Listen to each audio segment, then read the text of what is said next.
अब बताइए, यही धमकी एमपीज एमएलए मिनिस्टर को आते तो वहां पूरा जो प्रशासन सीबीआई से लेकर के विजिलेंस से तुरंत पहुंच जाता। जब हमारे 200-100 अधिवक्ता मर जाएंगे और उनको श्रद्धांजलि देने आएंगे। इससे पहले भी एक बार हो चुका है, एफआईआर हुई है। साइबर पुलिस कर क्या रही है? जो हमारे न्यायपालिका है, जो आदेश देते हैं, एसएसपी की जो टीम है, उनकी लापरवाही है। अधिवक्ता खाली कर दिया, पैसा खाली कर दिया, उसके बाद जिला सत्र न्यायाधीश चंबर खाली हो गया, जितने न्यायपालिका था सब चंबर खाली हो गया। इस वक्त की बड़ी खबर राजधानी पटना से आ रही है। आपको बता दें कि पटना के सिविल कोर्ट को फिर से बम से उड़ाने की धमकी दी गई है। आपको बताते चले कि यह तीसरी बार होगा कि जब सिविल कोर्ट को बम से उड़ाने की बाई मेल धमकी दी गई है और लगातार नोटिस जारी करके पूरा सिविल कोर्ट को खाली करा दिया गया है। जब बम होने की सूचना प्राप्त हुई तो पटना के सिविल कोर्ट में पूरी तरीके से कोहराम मच गया और जितने भी वकील थे, अधिवक्ता थे, उन्हें पूरी तरीके से कोर्ट परिसर को खाली कराया गया है। आप तस्वीरों में साफ तरीके से देख सकते हैं कि जो कोर्ट परिसर है पूरी तरीके से खाली कराया जा रहा है। यहाँ पे जो अधिवक्ता हैं उनसे हम जानकारी लेंगे कि किस तरीके से बम से उड़ाने की धमकी किस मेल पे आई है, किनके द्वारा भेजी गई है। बम से उड़ाने की धमकी तीसरी बार दी गई है। जैसे पिछले 2 महीना पहले जो धमकी मिली थी, सेम वही मिला और उसके बाद जिला सत्र न्यायाधीश के मेल पड़ गया, एसएसपी के माध्यम से पैसा आ रहे हैं, जांच करेंगे। लेकिन ये तीसरी बार, ये बहुत गंभीर बात है। और इतना ही नहीं, जब कोई घटना हुई है तो उसके पहले जो घटना घटी उस पर अभी तक एफआईआर क्यों नहीं हुआ? एफआईआर हुआ तो गिरफ्तारी क्यों नहीं हुई? ये तो बहुत गंभीर बात है। और जब न्यायपालिका पे इतनी बड़ी प्रहार हो रही है तो आम आदमी कैसे सुरक्षित रहेगा? आप तो देख रहे हैं कि आम आदमी को मेल जाता है तो पुलिस उन पकड़ लेती है। जब न्यायपालिका को मेल गया, किसने मेल किया, क्या किया, सब जानकारी इकट्ठा, डाटा इकट्ठा कर करके उसको गिरफ्तार करना चाहिए। लेकिन आज तक गिरफ्तारी नहीं हुए, बहुत दुर्भाग्यपूर्ण बात है। उसके बाद इतना ही नहीं, आपका देखिए कि इसके पहले भी जो घटना घटी, और अब क्या इंतजार करेगी सरकार कि अधिवक्ता मर जाएगा, कर्मचारी मर जाएगा, जो काम करने वाले लोगों के अंदर में, तो उसका लास्ट राजनीति करेगा? कितना गंभीर बात है। क्या ऐसा नहीं लग रहा है कि जब किसी भी आम नागरिक हो या फिर कोई भी माननीय नेता हो, विधायक हो, उनको फोन पे धमकी मिलता है तो उसके जो धमकी देने वाले होते हैं पुलिस तुरंत पकड़ लेती है। और जब यहाँ न्यायालय को धमकी दी जा रही है बम से उड़ाने की, और अभी तक वह पकड़ा नहीं गया है, पिछले बार भी पकड़ा नहीं गया था और इस बार फिर से धमकी मिला गया। जो जांच एजेंसी है उसकी लापरवाही है, जो हमारे न्यायपालिका है, जो आदेश देते हैं, एसएसपी की जो टीम है, उनकी लापरवाही है, जो हमारे सीबीआई है उसकी जांच लापरवाही है, जो सीआईडी काम कर रही है। सरकार लाखों करोड़ रुपए खर्च करती है एजेंसी पे, लेकिन कोई भी इस पर एक्शन नहीं ले रहा, क्योंकि ये न्यायपालिका का मामला है।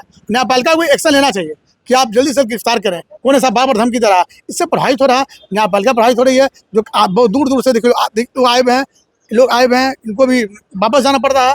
तो ये बहुत गंभीर कोर्ट परिसर को पूरी तरीके से खाली करा दिया गया है, अधिवक्ताएं और जज को बाहर कर दिया गया। अधिवक्ता खाली कर दिया, पैसा खाली कर दिया, उसके बाद जिला सत्र न्यायाधीश चंबर खाली हो गया, जितने न्यायपालिका था सब चंबर खाली हो गया। इतना ही नहीं, आपका जो अंदर चाय बेचता सब खाली कर दिया, कोई खाली नहीं। सुशील रंजन सिन्हा, अधिवक्ता, पटना उच्च न्यायालय, एम सिविल कोर्ट। तो ये सुशील रंजन सिन्हा थे जो कि हमें अति सारी जानकारियां दे रहे थे। और आप तस्वीरों में साफ तरीके से देख सकते हैं कि बम स्क्वाड और डॉग स्क्वाड की टीम पहुंच चुकी है और पूरे परिसर को छानने में लग चुकी है। यहाँ पर कुछ लोग हैं जो कि बाहर से आए हुए हैं और लगातार इन लोग को भी परेशानी बढ़ती जी। अब बताइए, यही धमकी एमपीज एमएलए मिनिस्टर को आते तो वहां पूरा जो प्रशासन सीबीआई से लेकर के विजिलेंस से तुरंत पहुंच जाता। और आज तीसरी बार हमारे सिविल कोर्ट को धमकी दे दिया गया है। हमारे सरकार की जो शाखाएं हैं, सीबीआई, विजिलेंस, और आप बताइए, और आईटी सेल क्या कर रहा है? जब हमारे 200-100 अधिवक्ता मर जाएंगे और उनको श्रद्धांजलि देने आएंगे, मैं बता देना चाहता हूं कि जल्द से जल्द इस पर कार्रवाई की जाए। और हो सकता है कि आने वाले समय में कोई अप्रिय घटना घट सकती है। और सबसे बड़ी बात ये कि बताइए, किसी का भी अभी छोटे से एमएलए का हो जाएगा, लोग चले जाएंगे। और आज न्यायालय परिसर में यहाँ से डिस्ट्रिक्ट जज लेकर जितने सारे जज हैं सबको जाना पड़ा और कोई एक्शन नहीं लिया जा रहा है। तो मैं नीतीश कुमार जी से कहूंगा कि कि जल्द से जल्द इस पे एक्शन ले। आने वाले समय में हो सकता है कि कोई बड़ी घटना घट जाए, कितने 200 लोग अधिवक्ता और जनमानस की जो है जान चली जाए। तो नीतीश कुमार जी, आप एक अच्छे चीफ मिनिस्टर के रूप में बिहार में काम किया है, इस पर क्यों नहीं काम कर रहे हैं? तीसरी बार ये घटना है, इसलिए मैं अपील करना चाहता हूं कि जल्द से जल्द इस पर जो है आप कार्रवाई करें। अंजुम बाड़ी।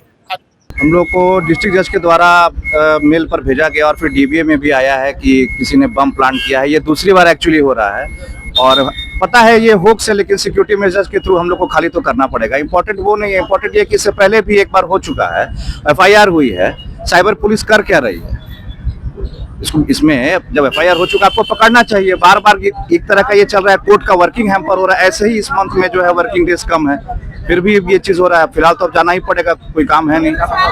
हम रितेश उपाध्याय। तो आप देख सकते हैं कि जो अधिवक्ताएं हैं काफी आक्रोश है, क्योंकि लगातार तीसरी बार यह जो धमकियां दी गई हैं। अब देखना यह होगा कि तीसरी बार धमकी दी गई है और पिछली बार भी जो धमकी दी गई थी उसका एफआईआर किया गया, लेकिन अभी भी अपराधी खुलेआम घूम रहे हैं और जो पुलिस है हाथ पर हाथ रखे हुए दिख रही है। अब देखना यह होगा कि अब तीसरी बार धमकी मिला है, अब इसके जो मुजरिम है जिसने धमकी दी है बाय मेल वह पकड़ा जाता है या फिर नहीं। पटना से NBC 24 के लिए अजय शर्मा की रिपोर्ट।